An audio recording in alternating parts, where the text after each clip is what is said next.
Good afternoon मेरे प्यारे दोस्तों, सभी लोगों को मेरा नमस्कार। स्वागत करते हैं आप सभी का आपके अपने YouTube channel OD study point में। तो प्यारे दोस्तों, लास्ट क्लास में मैंने आप लोगों को चैप्टर नंबर 12 साधारण तथा चक्रवृद्धि ब्याज के जितने भी बेसिक कॉन्सेप्ट और जितने भी फार्मूले दिए गए हैं आपके हरियंत पब्लिकेशन की बुक में, टोटल फार्मूले के साथ साथ किस फार्मूले पर कैसा क्वेश्चन आपके एग्जाम में पूछा जाता है, उन सारी चीजों के बारे में मैंने आपको लास्ट क्लास में बता दिया था। आज की क्लास में मैं आप लोगों को सॉल्व करवाऊंगा क्वेश्चंस को। तो स्टार्ट करते हैं आज की क्लास को। देखते हैं क्वेश्चन नंबर 1। क्वेश्चन नंबर 1 आपका है, किसी धनराशि पर 4% वार्षिक ब्याज की दर से 2 वर्ष के साधारण तथा चक्रवृद्धि ब्याजों का अंतर ₹8 तो धनराशि होगी। यह क्वेश्चन आपके यूपी पॉलिटेक्निक एंट्रेंस एग्जाम 2011 में पूछा गया क्वेश्चन है। तो ध्यान से इस क्वेश्चन को समझिएगा।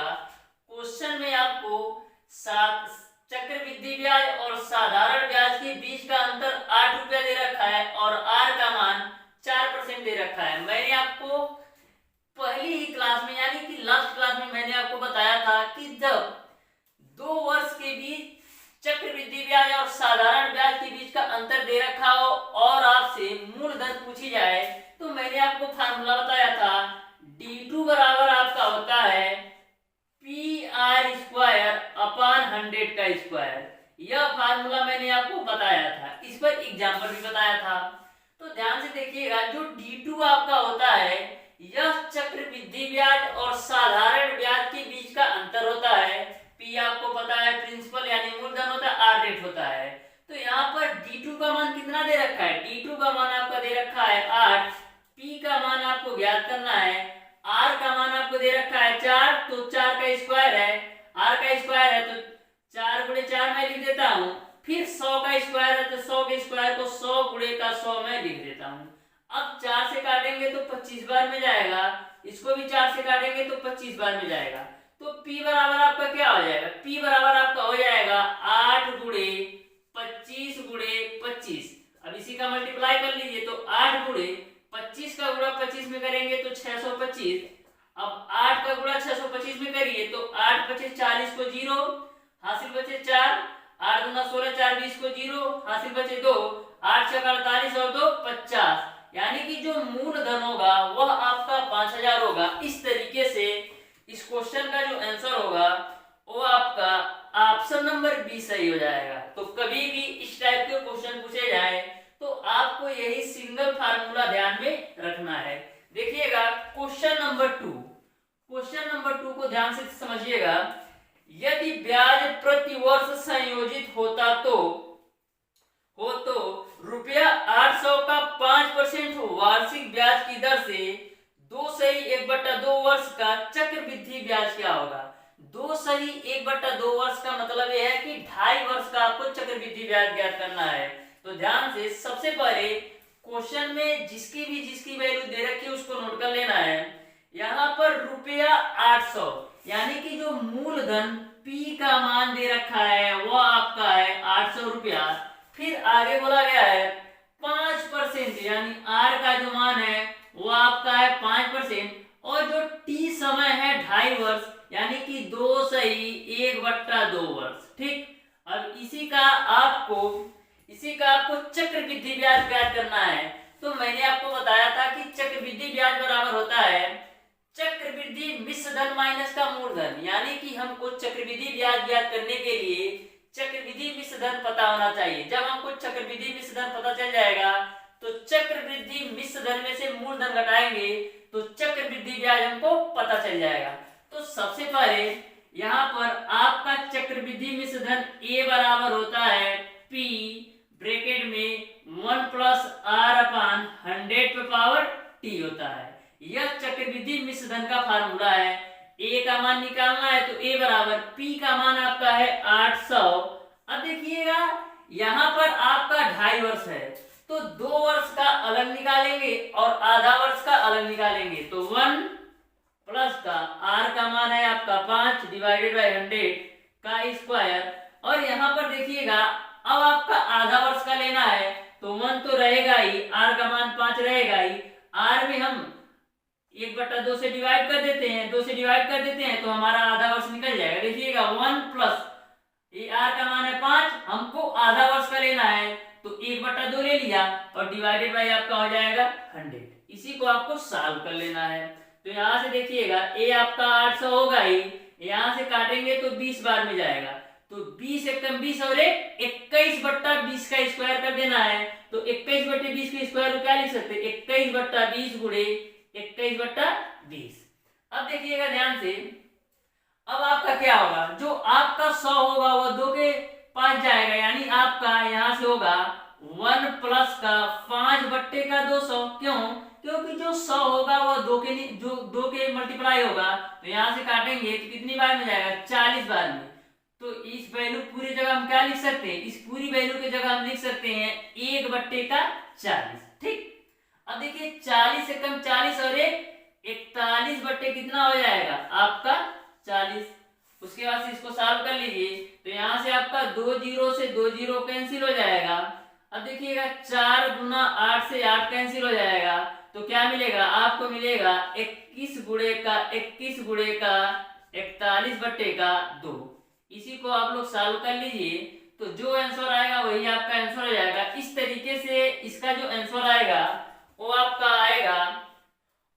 आएगा 904 पॉइंट कुछ आएगा, 904 पॉइंट कुछ आएगा। ये आपका चक्रवृद्धि मिश्र धन है, आपको निकालना है चक्रवृद्धि ब्याज। तो चक्रवृद्धि ब्याज बराबर क्या होता है, चक्रवृद्धि मिश्र धन माइनस का मूलधन। तो चक्रवृद्धि मिश्र धन आपका है 904.50 और मूलधन आपका है 800। तो इसमें से 800 घटा दीजिए तो मिलेगा 104.50। यही आपका आंसर हो जाएगा। इस तरीके से इस क्वेश्चन का जो आंसर होगा वो आपका ऑप्शन नंबर सी सही हो जाएगा।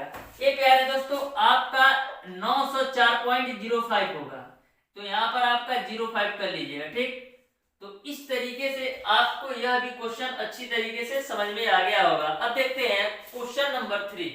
क्वेश्चन नंबर 3 आपका है, एक व्यक्ति रुपया 5000 का ऋण 12% प्रति वर्ष के चक्रवृद्धि ब्याज पर लेता है, जिस पर ब्याज प्रति छमाही दे है। ब्याज आपको छमाही लेना है। फिर वह प्रत्येक छमाही के अंत पर रुपया 1800 का भुगतान करता है। अपने ऋण का पूर्णतः भुगतान करने हेतु वह 18 माह बाद भुगतान करता है। तो ध्यान से सबसे पहले क्वेश्चन को समझिएगा। जैसे कि 5000 रुपया है, आपको 18 महीने में प्रत्येक 6 महीने बाद आपको 6 महीने में देकर आपको चुकाना है। 5000 रुपया टोटल है, उसमें आपको प्रत्येक 6 महीने में देकर के यानी 3 किस्त में आपको 5000 रुपया चुकाना है। जबकि जो दर ली जा रही है वो आपका 12% प्रतिवर्ष है और आपसे चुकाना है छमाही। तो 12 का आधा करेंगे यानी 6% आपको छमाही देना है। क्योंकि 12% वार्षिक है तो छमाही जो आपका क्या होगा r/2 यानी 6% छमाही होगा। तो ध्यान से इस क्वेश्चन को समझिएगा। सबसे पहले प्यारे दोस्तों इस क्वेश्चन में जो मूलधन P का मान दे रखा है वो आपको दे रखा है 5000 रुपया। R का मान आपका क्या होगा 12% वार्षिक है तो छमाही के लिए क्या करेंगे, इसमें 2 से डिवाइड करेंगे यानी 6% आपका यह हो जाएगा। उसके बाद से 18 महीनों में चुकाना है यानी जो T का मान है, समय का मान है वो आपका है 18 माह। इसको हम क्या लिख सकते हैं 3 छमाही। यहाँ तक आपको पूरी बात क्लियर समझ में आ रही होगी। तो ध्यान से समझिएगा। बोला जा रहा है कि यदि 18 महीनों में चुकाना हो तो अपने ऋण का पूर्णतः भुगतान करने हो तो 18 माह बाद भुगतान करेगा। यानी 18 माह बाद में वो कितना भुगतान करेगा यह आपको ज्ञात करना है। तो ध्यान से समझिएगा। मैं पहला किस्त निकालता हूं, पहली किस्त। तो यहाँ पर आपके क्वेश्चन में पहली किस्त दे रखा है 1800 रुपया देता है। पहली किस्त 1800 रुपया देता है। तो ध्यान से समझिएगा, जो आपने यह मूलधन आपको दिया है उस पर ब्याज भी तो लेगा। तो जो आपने 1800 रुपया चुकाया है 5000 का तो इसमें ब्याज भी होगा क्योंकि आपसे ब्याज भी लिया जा रहा है। तो ये देखिए कि 5000 6% के हिसाब से 6 महीने का ब्याज क्या होगा। तो यहाँ से मैं देख लेता हूँ कि 5,000 का 6 महीने का ब्याज क्या होगा। तो देखेंगे तो ये डबल जीरो से डबल जीरो कैंसिल, यानी 300 रुपया, यानी कि 6% छमाही के हिसाब से हमको 6 महीना में 5,000 पर 300 रुपया तो ब्याज देना पड़ेगा। 5,000 पर 300 रुपया आपको ब्याज देना पड़ेगा। तो आपने दिया 1800, तो 1800 रुपया में आपका 300 रुपया ब्याज है। 1800 रुपया आपने दिया, इसमें 300 रुपया ब्याज है, यानी कि मूलधन का आपने कितना चुकाया, मूलधन का आपने केवल और केवल 1500 चुकाया। 1800 आपने दिया पहले छमाही में, तो 1800 आपने दिया, तो उसमें आपने देखा कि हम 300 रुपया ब्याज दे रहे हैं, तो आपने मूलधन का कितना रुपया दिया, मूलधन का केवल और केवल आपने 1500 रुपया दिया। अब बात करते हैं सेकेंड किस्त। सेकेंड किस्त यानी दूसरी किस्त की बात करते हैं। तो पहले छमाही में आपने 1500 रुपया भुगतान कर दिया 5,000 का, तो दूसरा किस्त किस पे चलेगा, 5,000 रुपया आपका था, उसमें से आपने 1500 रुपया पहले छमाही में भुगतान कर दिया, यानी कि 3500 रुपया पर अब दूसरे किस्त की बात होगी। अब ये देखिए कि दूसरी छमाही में हमको 3500 रुपया पर कितना ब्याज देना पड़ेगा। तो यहाँ पर हम देखेंगे 3500 रुपया पर 6% के हिसाब से कितना आ रहा है, तो डबल जीरो से डबल जीरो कैंसिल, 35 छक्का हो जाएगा 210, यानी कि दूसरे छमाही में जो हम 1800 रुपया दे रहे हैं, दूसरी छमाही में जो हम 1800 रुपया दे रहे हैं, इसमें से तो 210 रुपया हम ब्याज दे रहे हैं, यानी कि इस 3500 में अब देखिए कितना दे रहे हैं, तो 1800 में से 210 आप घटाएंगे तो 1590, यानी कि मूलधन आपका सेकेंड किस्त के लिए 3500 था, तो इसमें से हम 210 रुपया जो 1800 रुपया सेकेंड छमाही को आप दे रहे हैं, इसमें से 210 रुपया तो आप ब्याज दे रहे हैं, यानी कि आप मूलधन का केवल 1590 रुपया दे रहे हैं। तो आप तीसरे किस्त में आ जाइए। तो यहाँ पर तीसरा किस्त की अब हम बात करते हैं, तो देखिएगा आपका 3500 रुपया था, जो कि दूसरे किस्त में आपने 1590 रुपया मूलधन चुका दिया, तो इसमें से आप 1590 रुपया घटा दीजिए, तो 0 हो जाएगा, 10 में से 9 जाएगा, 1 हो जाएगा, 14 में से 5 जाएगा, फिर 9 हो जाएगा, फिर 2 में से 1 जाएगा 1, यानी कि तीसरे किस्त के लिए जो आपका धन है 1910 रुपया, 1910 रुपया तीसरे किस्त के लिए है। अब इस पर भी तो आपको ब्याज देना पड़ेगा, तो आपको 1910 पर भी 6% का ब्याज निकाल लेना है।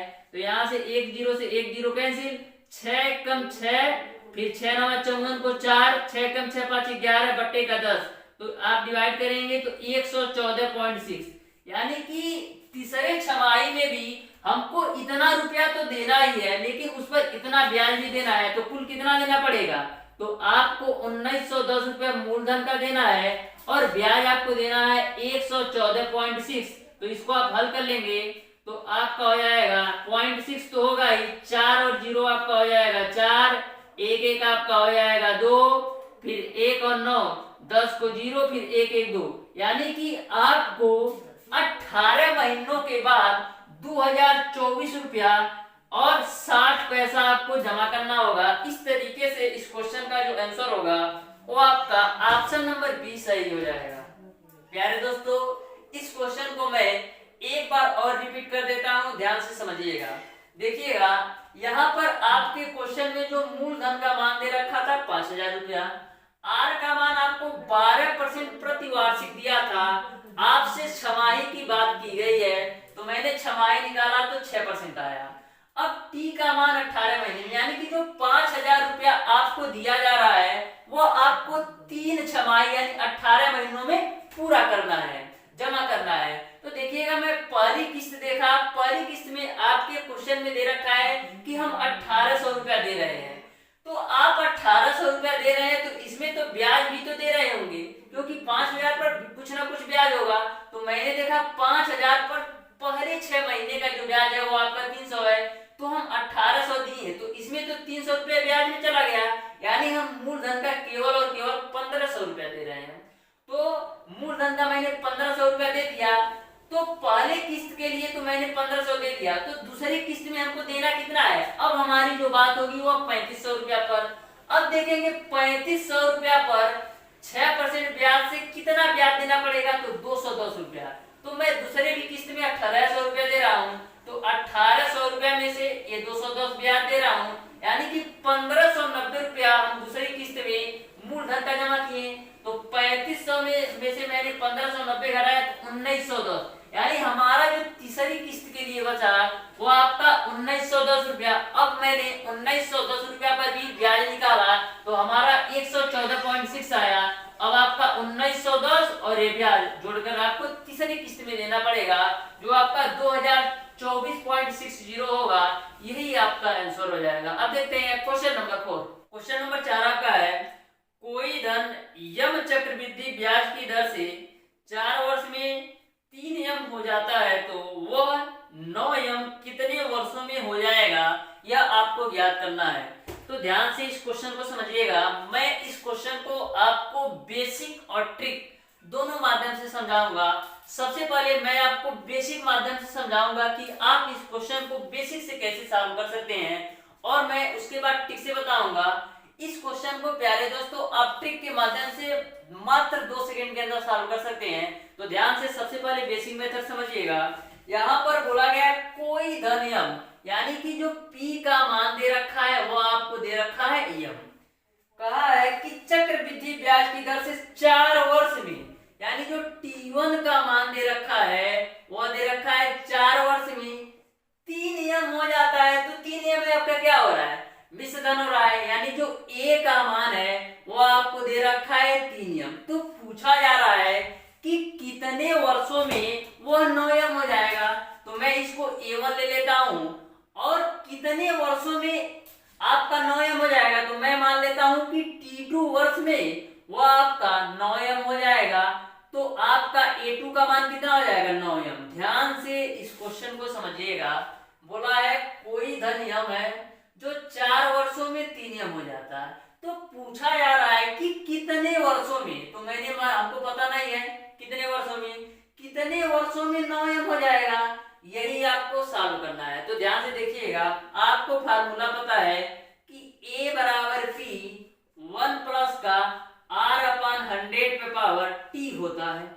यहाँ पर A का मान आपका पहले केस के लिए, फर्स्ट कंडीशन के लिए A का मान आपका क्या है, फर्स्ट कंडीशन के लिए A का मान आपका है 3 यम। यहाँ पर A1 कर लीजिए, A1 कर लेते हैं, तो 3 यम, और P का मान आपका है यम, तो यम रख दिया 1 प्लस का R/100। और देखिए पहली कंडीशन के लिए दिया है जो T1 का मान वो आपका 4 वर्ष, तो यहाँ पर मैंने 4 रख दिया। अब देखिए यम यम से कैंसिल होगा, तो यहाँ से मैं क्या लिख सकता हूँ, मैं लिख सकता हूँ 1 प्लस का R/100 पर पावर 4 बराबर मैं लिख सकता हूँ 3। इसको आप मान लीजिए समीकरण नंबर 1। यहाँ तक आपको क्लियर है। अब ध्यान से सेकेंड कंडीशन को देखिएगा। सेकेंड कंडीशन क्या बनता है वो आपको ध्यान से देखना है। सेकेंड कंडीशन पर भी आपको वही फार्मूला लगाना है, A बराबर P 1 प्लस R/100 पे पावर T। अब देखिएगा A का मान आपको कितना दे रखा है, सेकेंड कंडीशन के लिए आपको यह वाली वैल्यू यानी A2 T2 का मान लेना पड़ेगा। तो यहाँ पर जो A2 का मान है वो आपका है 9 यम, P का मान आपका यम ही रहेगा 1 प्लस R/100। अब देखिए सेकेंड कंडीशन के लिए टाइम क्या लेना है, T2 लेना है, तो यहाँ मैंने T2 रख दिया क्योंकि हमको T2 पता नहीं है। अब यम से यम कैंसिल होगा, तो यहाँ पर आपका हो जाएगा 9 1 प्लस R/100 पर पावर क्या हो जाएगा T2। यहाँ पर ये बराबर के रूप में है तो ध्यान में रखिएगा 9। अब देखिएगा इसको मैं 3 के पावर में ले जाता हूं, तो 9 को मैं क्या लिख सकता हूं, 3 का स्क्वायर बराबर 1 प्लस R/100 पर पावर T2। तो यहां से मैं पावर हटाऊंगा तो T/2 हो जाएगा, यानी आपका हो जाएगा 3 बराबर 1 प्लस R/100 पे पावर क्या हो जाएगा T2/2 हो जाएगा। क्या हुआ, जो 2 था वो बट्टे में चला आया। अब आप देखेंगे यहाँ पर भी 3 है और यहाँ पर भी 3 है, तो इसको मैं मान लेता हूं समीकरण नंबर 2। अब लिखेंगे समीकरण 1 और 2 की तुलना करने पर, क्योंकि देखिएगा एक साइड की दोनों वैल्यू सेम है, यहाँ पर भी 3 है, यहाँ पर भी 3 है। अब कंपेयर कर सकते हैं, तो तुलना करेंगे तो आपको क्या मिलेगा, तुलना करेंगे तो आपको मिलेगा 1 प्लस आर अपान 100 पर पावर 4 बराबर 1 प्लस आर अपान 100 पर पावर T2 अपान का 2। अब देखिएगा इसका भी आधार वही है, इसका भी आधार यही है, तो घातों की तुलना कर सकते हैं क्योंकि दोनों के आधार सेम है।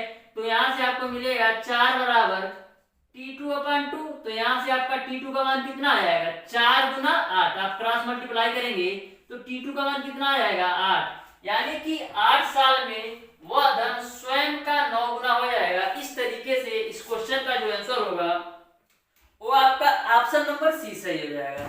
अब मैं प्यारे दोस्तों इस क्वेश्चन को ट्रिक के माध्यम से आपको समझाता हूं, तो ध्यान से समझिएगा कि ऐसे क्वेश्चन पर ट्रिक को कैसे अप्लाई करते हैं।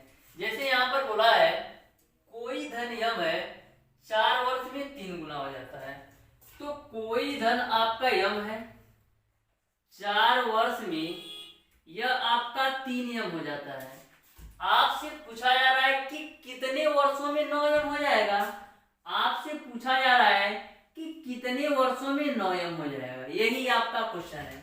तो ध्यान से समझिएगा, इस पर ट्रिक ये अप्लाई होता है, जो आपका समय होता है यह आपका ऐड का कॉन्सेप्ट चलता है, यानी जो समय में आपका ऐड का कॉन्सेप्ट चलता है और जो आपका गुना हो रहा है इसमें मल्टीपल का यानी गुणे का कॉन्सेप्ट चलता है। बस यही ध्यान में रखना है कि समय में आपको ऐड का कॉन्सेप्ट चलता है और जो आपका गुना वाला है या आपका मल्टीपल का कॉन्सेप्ट चलता है। तो समझिएगा कैसे, जैसे 4 वर्ष में 3 यम हुआ तो कितने वर्षों में 9 यम हो जाएगा। जैसा कि मैंने बताया समय में ऐड का कॉन्सेप्ट है, यानी 4 वर्ष है तो 4 वर्ष इसमें जोड़ देना है, यानी 8 वर्ष में कितना होगा, 9 गुना। क्योंकि देखिए यहाँ पर मल्टीप्लाई का कॉन्सेप्ट चल रहा है और यहाँ पर क्या हुआ, आपने 4 जोड़ दिया।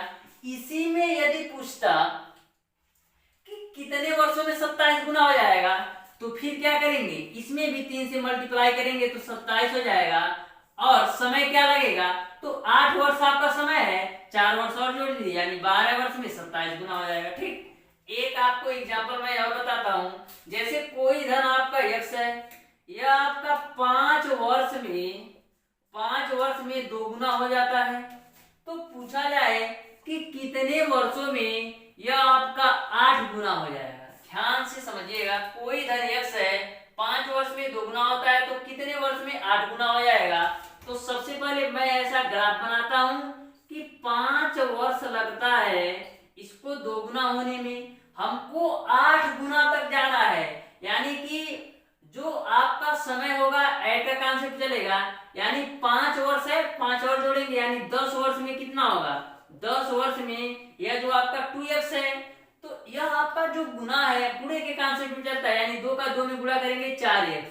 यानी कि हमको इसी धन का 4 गुना करने में 10 वर्ष लगता है, हमको 8 गुना करना है, यानी समय में 5 वर्ष और जोड़ेंगे यानी 15 वर्ष में आपका कितना हो जाएगा, 4 में 2 से गुणा कर दीजिए तो 8x। यानी कि इसी धन को 8 गुना होने में 15 वर्ष लग जाएगा। तो ध्यान में रखना है, जो आपका समय है इसमें ऐड का कॉन्सेप्ट चलता है। जैसे 5 वर्ष था तो 5 वर्ष में जोड़ा तो यह आपका 4 गुना हो गया, फिर इसी में 5 वर्ष जोड़ा तो 8 गुना। इसी में पूछ लिया जाता 16 गुना कब होगा, तो देखिएगा 8 में 2 से गुणा करेंगे 16 गुना हो जाएगा। 15 वर्ष था 5 वर्ष और जोड़ दीजिए यानी कि 20 वर्ष में 16 गुना हो जाएगा। तो उम्मीद करते हैं प्यारे दोस्तों यह ट्रिक आपको समझ में आया होगा। अब देखते हैं क्वेश्चन नंबर 5। क्वेश्चन नंबर 5 आपका है, एक व्यक्ति आवर्ती जमा खाते में 250 रुपया प्रत्येक माह 2 वर्ष तक 6% प्रतिवर्ष के साधारण ब्याज पर जमा करता है, उसका जमा धन 2 वर्ष बाद होगा। यह भी क्वेश्चन आपके यूपी पॉलिटेक्निक एंट्रेंस एग्जाम 2015 में पूछा गया क्वेश्चन है। तो वह क्या करता है, 250 रुपया प्रति महीना जमा करता है, कितने वर्ष तक, 2 वर्ष तक। तो 2 वर्ष में कितने महीने होंगे, 24 महीना होंगे। तो 250 रुपया 24 महीना तक जमा किया तो देखिए कितना हो रहा है। तो यहाँ से आपका 0 होगा ही, 25 का गुणा 4 में करेंगे 100, हासिल बचा 10, फिर 25 दूना 50 10 60। यानी कि वह आदमी जो है 2 वर्ष में 250 रुपया महीने के हिसाब से 6000 तो जमा कर दिया। अब 6000 पर आपको 6% निकालना है, तो 6% निकाल लीजिए। तो डबल जीरो से डबल जीरो कैंसिल, यानी उसको ब्याज कितना मिलेगा, 60 गुणे 6 यानी 360 रुपया तो उसको ब्याज मिलेगा। और जमा कितना किया था, जमा उसने किया था 6000 रुपया और 360 ब्याज मिल गया। यानी 2 वर्ष बाद कितना होगा, 0 6 3 6, यानी कि 2 वर्ष बाद उसका धन 6360 रुपया हो जाएगा। इस तरीके से इस क्वेश्चन का जो आंसर होगा वो आपका ऑप्शन नंबर सी सही हो जाएगा। क्वेश्चन नंबर 6 आपका है, कोई धन 5% चक्रवृद्धि ब्याज की दर से 3 वर्ष के लिए उधार लिया गया, यदि तीसरे वर्ष का ब्याज जो है वो आपका 441 हो तो वह धन है। तो ध्यान से इस क्वेश्चन को समझिएगा। सबसे पहले प्यारे दोस्तों, इस क्वेश्चन में जो दर आर का मान दे रखा है वो आपको दे रखा है 5%। बस आपको ऐसे क्वेश्चन को सॉल्व करने के लिए आपको केवल दर की जरूरत होती है। ध्यान से इस क्वेश्चन को समझिएगा। इस क्वेश्चन को यदि मैं बेसिक मेथड से आपको सॉल्व करवाऊं तो आपको 3 से 4 मिनट लग सकता है। तो ध्यान से समझिएगा, मैं इस क्वेश्चन को आपको ट्रिक के माध्यम से समझाता हूं। आप मैक्सिमम 5 सेकंड के अंदर इस क्वेश्चन को सॉल्व कर सकते हैं। तो ध्यान से समझिएगा, 5%, तो 5% को हम क्या लिख सकते हैं, 5, अब परसेंटेज का मतलब 1/100, यानी 5% को हम 5/100 लिख सकते हैं। 5 से काटेंगे तो मिलेगा आपको 1/20।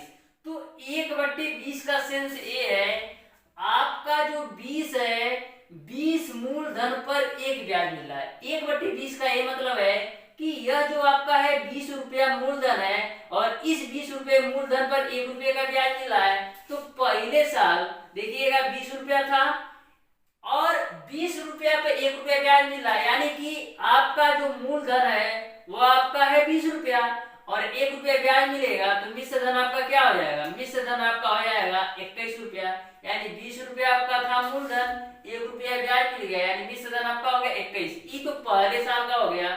अब दूसरे साल का भी ऐसे ही होगा, 20 से 21 होगा और तीसरे साल का भी ऐसे ही होगा, 20 से 21 होगा। यहाँ तक आपको क्लियर है। अब निकाल लीजिए, मूलधन निकालना है आपको, तो 20 गुणे 20 गुणे 20 कर लीजिए, यानी कि 8000 आपका मूलधन हो जाएगा। बस यही आपका आंसर है।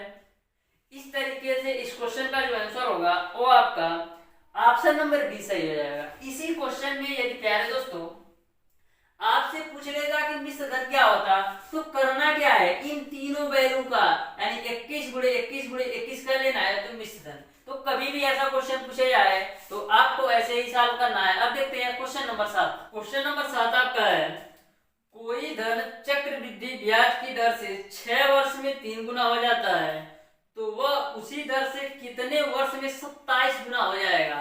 तो ध्यान से इस क्वेश्चन को समझिएगा। जैसे आपने क्वेश्चन नंबर 4 को लगाया उसी तरह आपको क्वेश्चन नंबर 7 को भी लगाना है। चक्रवृद्धि ब्याज की दर से 6 वर्ष में 3 गुना हो जाता है, तो मैंने माना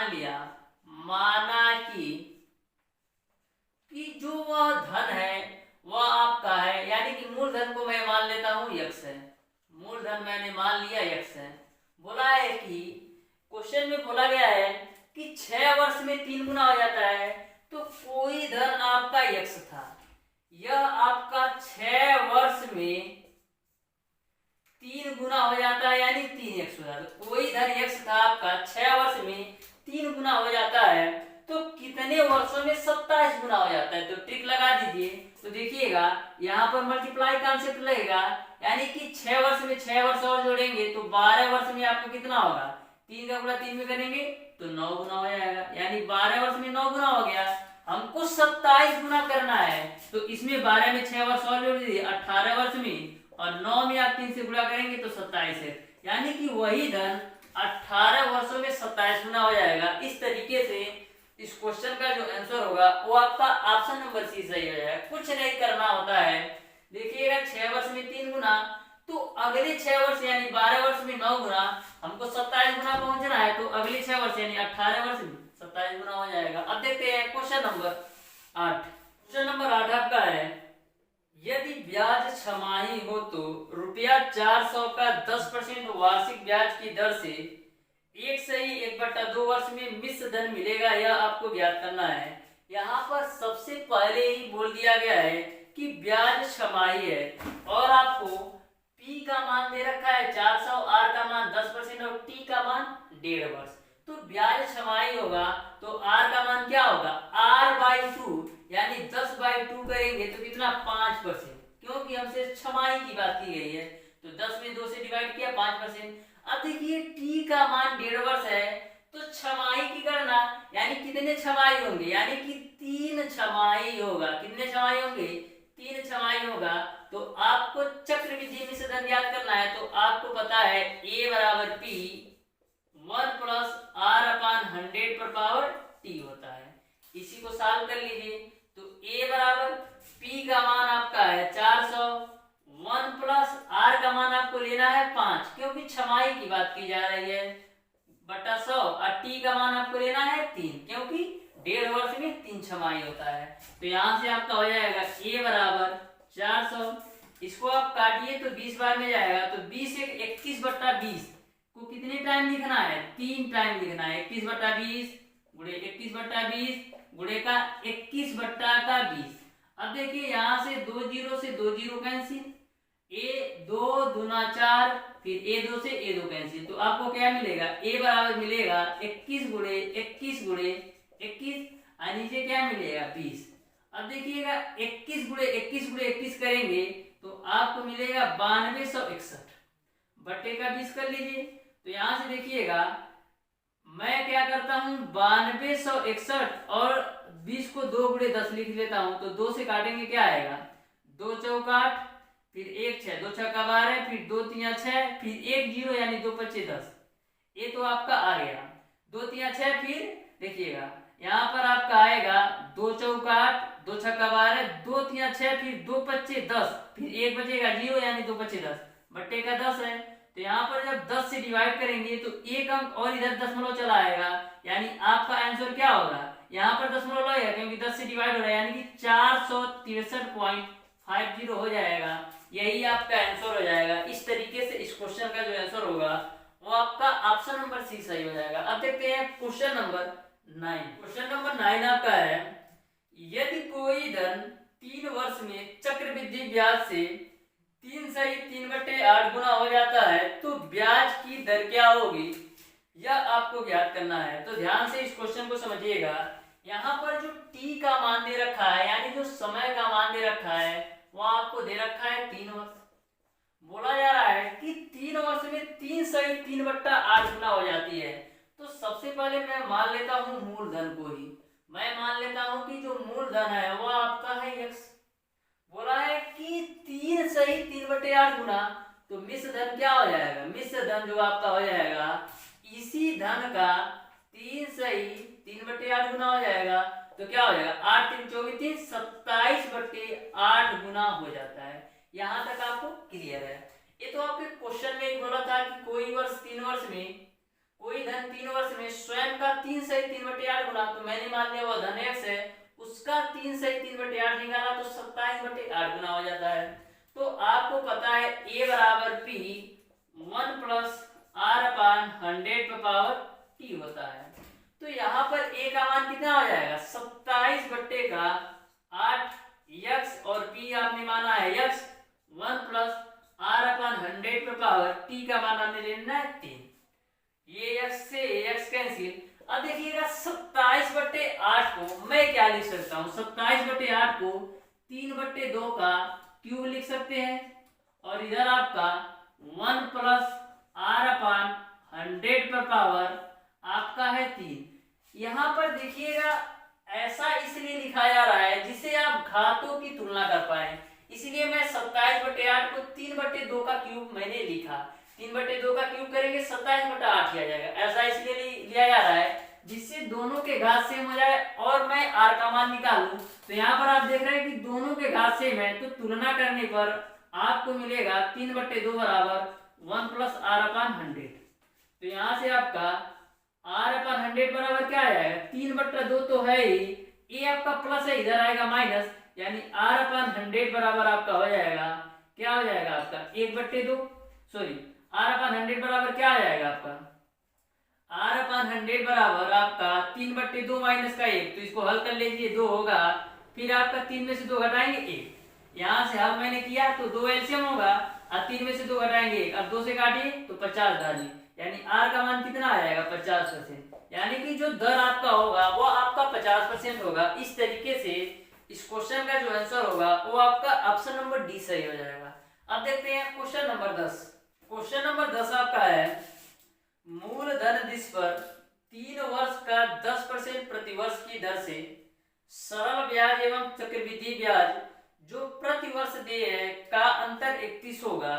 यानी कि इस क्वेश्चन में आपको मूलधन ज्ञात करना है और आपको टी का मान 3 वर्ष दे रखा है, आर का मान आपको 10% दे रखा है, और जो सरल ब्याज को हिंदी में साधारण ब्याज यानी कि सरल ब्याज को साधारण ब्याज ही कहते हैं, ठीक। तो चक्रवृद्धि ब्याज और साधारण ब्याज के बीच का अंतर 31 दे रखा है, आपको पी का मान निकालना है।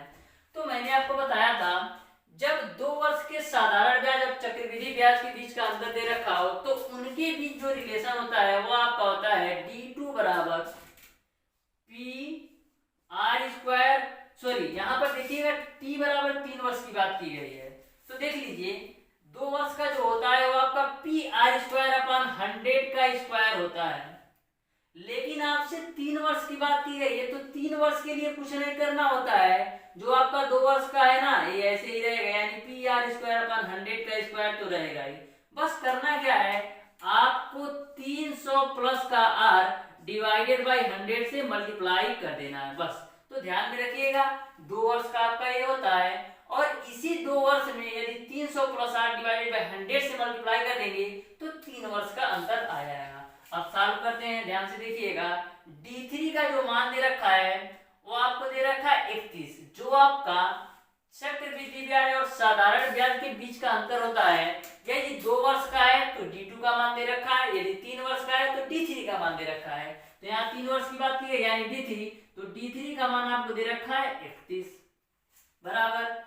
P का मान आपको नहीं पता है तो P रखते हैं, R का मान आपको लेना है 10%, तो यहाँ पर R का स्क्वायर है यानी 10 गुणे 10 रख लेते हैं, बटे 100 का स्क्वायर है तो 100 गुणे 100 रख लेते हैं, गुणे आपका हो जाएगा 300 प्लस R, तो 300 R का मान है 10, तो 300 में 10 जोड़ेंगे तो आपका हो जाएगा 310 बटे का आपका हो जाएगा 100। इसी को हल कर लीजिए, तो यहाँ से देखिएगा डबल जीरो से डबल जीरो कैंसिल, यहाँ से 1 0 से 1 0 कैंसिल, तो क्या मिलेगा आपको 31 बराबर आपको मिल जाएगा P गुणे 31 बट्टे P गुणे 31 बट्टे, यहाँ से आपको मिलेगा 100 गुणे का 10, A31 से A31 काट लीजिए तो P बराबर आपको क्या मिलेगा, P बराबर आपको मिलेगा 100 गुणे का 10, यानी P बराबर आपको मिल जाएगा 1000 रुपया।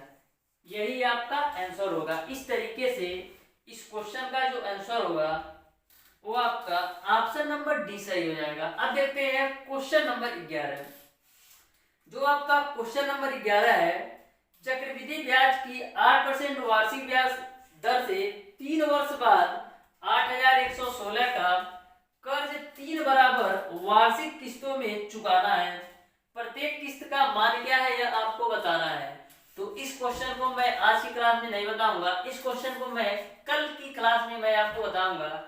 तो अब देखते हैं क्वेश्चन नंबर 12। क्वेश्चन नंबर 12 आपका है रुपया 1750 की एक राशि 2 भागों में इस प्रकार विभाजित की जाती है कि पहले भाग पर 8% की दर से वार्षिक साधारण ब्याज तथा दूसरे भाग पर 6% की दर से वार्षिक साधारण ब्याज बराबर है।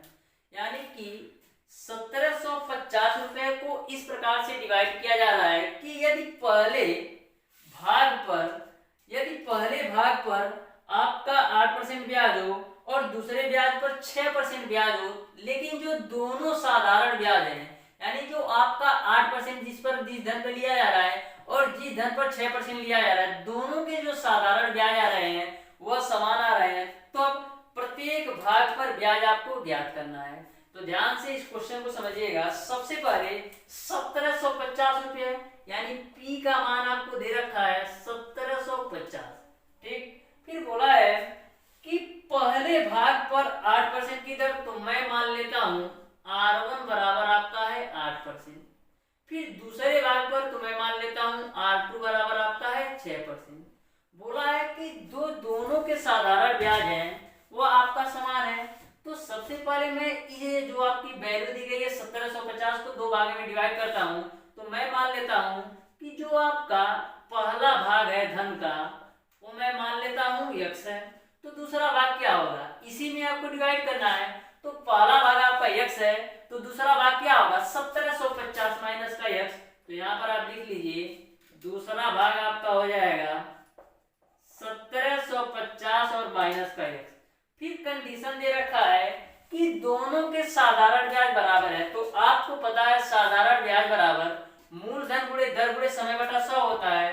तो यहाँ पर आपका पहला भाग जो है वह दूसरे भाग के बराबर है। तो पहले भाग के लिए लगाते हैं तो मूलधन यानी P1 R1 T1 बटे 100 बराबर दूसरे भाग के लिए लगाते हैं तो P2 R2 T2 अपन 100। यानी कि पहले भाग के लिए साधारण ब्याज बराबर मूलधन गुणे दर गुणे समय बटा 100, फिर दूसरे भाग के लिए मूलधन गुणे दर गुणे समय बटा 100 लगा दिया। अब सॉल्व कर लीजिए तो P1 का मान क्या होगा, यानी पहला भाग लेना है यानी आपका है x। फिर R1 का मान क्या है, R1 का मान आपका है 8 गुणे आपको T1 का मान लेना है। तो यहाँ पर देखिएगा क्वेश्चन में आपके क्वेश्चन में बोला है कि इस भाग में ब्याज क्या है कि पहले भाग पर 8%, दूसरे 6% दर से वार्षिक साधारण ब्याज प्रत्येक भाग पर ब्याज है। यानी कि समय की बात नहीं की गई है। तो मैं क्या करता हूँ समय दोनों जगह t ले लेता हूँ बट्टे का 100 कर देता हूँ बराबर। अब बात करते हैं दूसरे भाग के लिए। दूसरे भाग के लिए P2 का मान आपका है 1750 माइनस का x गुणे यहाँ पर दर जो है 8 और t का मान समान है तो t रख देते हैं बट्टे का 100। a 100 कैंसिल, यहाँ से आपका देखिएगा यहाँ से t से t कैंसिल होगा तो यहाँ से आपको मिलेगा 8x बराबर 1750 गुणे का 6 माइनस का 6x। अब 6x इधर आएगा तो आपको 14x बराबर मिलेगा 1750 गुणे का 6। यहाँ से देखिएगा 2 से काटते हैं तो 2 सत्ते 14, फिर यहाँ से 2 3 6, फिर 7 से काटिए तो 7 दूना 14, 3 और 5 7 पचे 35 जीरो। यानी जो x का मान कितना आएगा 250 गुणे का 3। x का जो मान आएगा 250 गुणे 3 यानी 750 रुपया। यानी कि जो आपका पहला भाग है वो आपका कितना आ गया 750 रुपया। तो पूछा जा रहा है ब्याज क्या होगा, तो दोनों के ब्याज बराबर है। तो मैं निकाल लेता हूँ साधारण ब्याज बराबर मूलधन गुणे दर गुणे समय। तो चाहे मैं पहले भाग पे निकालूं चाहे दूसरे भाग पे निकालूं हमारा जो ब्याज है समान ही आएगा। अब दूसरा ब्याज भी निकाल सकते हैं 1750 टोटल था, x का मान आपने निकाला 750 यानी कितना है 1000। यानी पहला भाग 750 और दूसरा भाग 1000। तो पहले भाग पर मैं साधारण ब्याज निकालता हूँ। पहला भाग का मूलधन है 750, दर है आपका 8, मूलधन गुणे दर समय का आपको 1 ले लेते हैं बट्टे का 100। तो यहाँ से देखिएगा 1 0 से 1 0 कैंसिल, 2 चौक 8, फिर 2 पचे 10, 5 से काटिए तो 25, 5 से काटेंगे तो यहाँ पर क्या होगा 5 एकम 5, 5 पचे 25। तो सिंपल इंटरेस्ट क्या आ जाएगा 15 गुणे 4 करेंगे तो 60। यानी कि जो साधारण ब्याज होगा वो आपका 60 रुपया होगा। इस तरीके से इस क्वेश्चन का जो आंसर होगा वो आपका ऑप्शन नंबर ए सही हो जाएगा। तो कभी भी इस टाइप का क्वेश्चन पूछा जाए तो आपको इसी तरह से सॉल्व करना है। अब देखते हैं क्वेश्चन नंबर 13। क्वेश्चन नंबर 13 आपका है एक नगर की जनसंख्या 10% प्रतिवर्ष बढ़ जाती है, यदि इस समय वहां की जनसंख्या 10,000 हो तो 3 वर्ष बाद वहां की जनसंख्या हो जाएगी। तो ध्यान से इस क्वेश्चन को समझिएगा। यहाँ पर 10% प्रतिवर्ष यानी r का मान दे रखा है 10%। फिर आगे यहाँ पर बोला गया यदि इस समय वहां की जनसंख्या 10,000, इस समय यानी कि जो मूलधन है यानी जो p का मान है वहां का p का मान है 10,000, यानी कि इस समय जो जनसंख्या है 10,000 है। तो आपसे पूछा जा रहा है कि 3 वर्ष बाद वहां की जनसंख्या क्या होगी, यानी t का मान आपको दे रखा है 3 वर्ष। तो मैंने आपको कल की क्लास में बताया था कि यदि कहीं की जनसंख्या किसी भी नगर की जनसंख्या यदि बढ़ रही हो तो उसके लिए कौन सा फार्मूला अप्लाई करना होता है, और किसी नगर की जनसंख्या यदि घट रही हो तो उसको कैसे अप्लाई करना है। तो इस क्वेश्चन में बोला गया है कि 10% वार्षिक ब्याज की दर से बढ़ जाती है, तो आपको कितनी जनसंख्या हो जाएगी यह निकालना है। तो आपको फार्मूला लगाना होता है P1 प्लस का R/100 पे पावर T। यहाँ पर प्लस जब आता है जब उस नगर की जनसंख्या बढ़ रही होती है, और माइनस कब आता है जब नगर की जनसंख्या घट रही होगी। तो यहाँ पर लिख सकते हैं बढ़ी जनसंख्या, या लिख सकते हैं कुल जनसंख्या, या यह लिख सकते हैं कि 3 वर्ष बाद वहां की जनसंख्या। ठीक, जो भी आप लिखना चाहते हैं लिख सकते हैं। देखिएगा P का मान है वो आपका है 10,000। ठीक, 1 प्लस R का मान है 10 बट्टे का 100, और यहाँ पर T का मान आपको लेना है 3। तो यहाँ पर आपका हो जाएगा 10,000 गुणे 1 0 से 1 0 कैंसिल, 10 एकम 10 1 11 बट्टे 10 का क्यूब। इसी को हल कर लीजिए। तो यहाँ से देखिएगा आपका हो जाएगा 10,000, 11 बट्टे 10 का क्यूब करना है तो 11 बट्टे 10 गुणे 11 बट्टे 10 गुणे 11 बट्टे 10, 1 2 3 0 1 2 3 0। अब देखिए 10 गुणे 11 गुणे 11 गुणे 11 हो जाएगा, 11 गुणे 11 गुणे 11 करेंगे तो 1331 होगा। अब गुणे 10 है तो 1331 का 10 में गुणा करेंगे तो 13,310 होगा। यानी कि 10% यदि बढ़े वहां की जनसंख्या तो 3 वर्ष बाद 13,310 हो जाएगी। इस तरीके से इस क्वेश्चन का जो आंसर होगा वो आपका ऑप्शन नंबर बी सही हो जाएगा। इस क्वेश्चन को प्यारे दोस्तों आप ट्रिक के भी माध्यम से सॉल्व कर सकते हैं। तो ध्यान से समझिएगा कैसे आप ट्रिक के माध्यम से सॉल्व कर पाते हैं। देखिएगा यहाँ पर बोला गया है कि 10% प्रति वर्ष की दर से बढ़ती है। कितने परसेंट? 10% की प्रति वर्ष की दर से बढ़ती है।